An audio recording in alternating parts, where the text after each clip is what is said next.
The Hugh Jackman Diaries. Today was the day. I was going to present my Desert Island Discs on radio. I'd done it all. I'd climbed every mountain, hosted the Oscars, won a Tony Award, starred alongside Richard Roxburgh. I'd climbed Everest, solo, without any publicity, but I'd never presented me Desert Island Discs before. I was killing time earlier in the day. I was just hanging out, minding my own business, when someone tapped me on the shoulder. I turned around. It was a security guard. He said something about me having to let go of her leg so she can continue with the pole dance.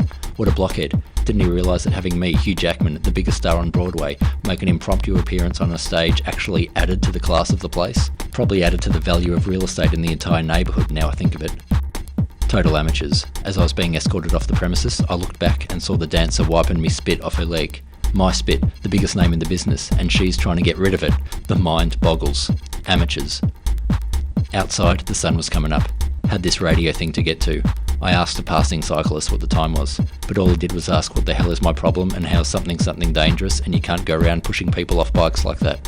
Shows what he knows. That was actually how I met my wife, Deborah Lee Finesse.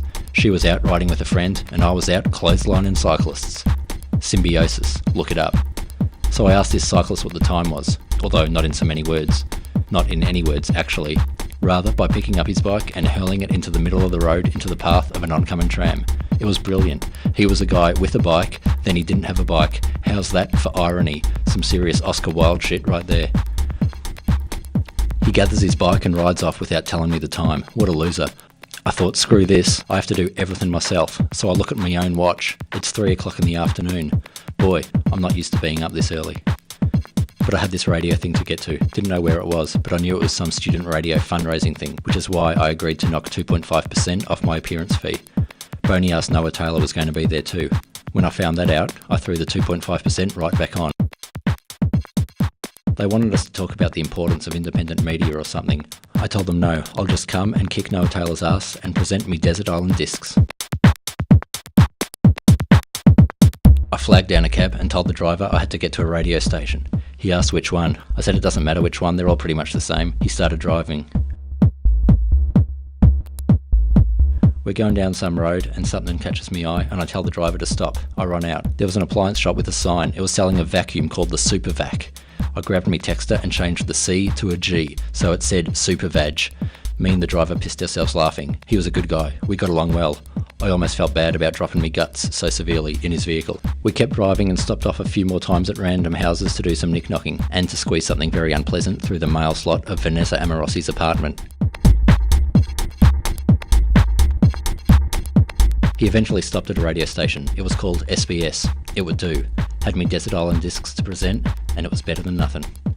Before heading inside, I ducked into the alleyway around the side to perform a little trick I call pouring booze into a soft drink bottle. The secret to my success right there. Any young people wanting to get into the industry, that's Jackman's rule number 1. You want to know how to nail auditions, negotiate contracts, or deal with egotistical actors? It can all be done with the old booze in the soft drink bottle. The fact the chartreuse wasn't quite the right colour for the Tarek's raspberry bottle didn't matter. No one had ever picked me up on it. Not without getting a need of the nads at any rate. Once inside the building, I used my golden voice to shout across the foyer a question pertaining to who one would need to route to get some petty cash to pay the cab driver outside. I didn't wait for an answer. Instead, I just said, "I'll nominate you," and pointed to the girl behind the front desk, and kept walking. As I strode past her, she said something about needing to register at the desk, and who was I? I winked at her. I like a girl with a sense of humour, as if she didn't know who I was. I walked down a corridor and through some doors for about half an hour before I found the studio. No sign of bony-ass Noah Taylor, just as well. I walked right in and sat opposite the presenter. She was talking in French or Vietnamese or Egypt or something. Whatever it was, it sounded freaking hilarious. A few more swigs from the soft drink bottle and she sounded even funnier. I fell off the chair laughing. I crawled to the desk and every time she spoke I grabbed the microphone and said wooga wooga wooga into it. Pissed myself laughing. You gotta laugh. If you can't laugh at other people, who can you laugh at? She got this wild look in her eyes, clearly not knowing how to handle someone with my star power and stature.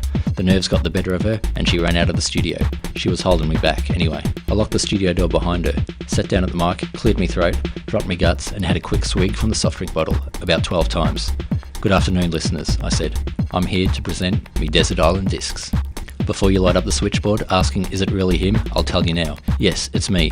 All singing, all dancing, all round, nice guy. The one and only, Hugh Jackman. End of part 1. The Hugh Jackman Diaries.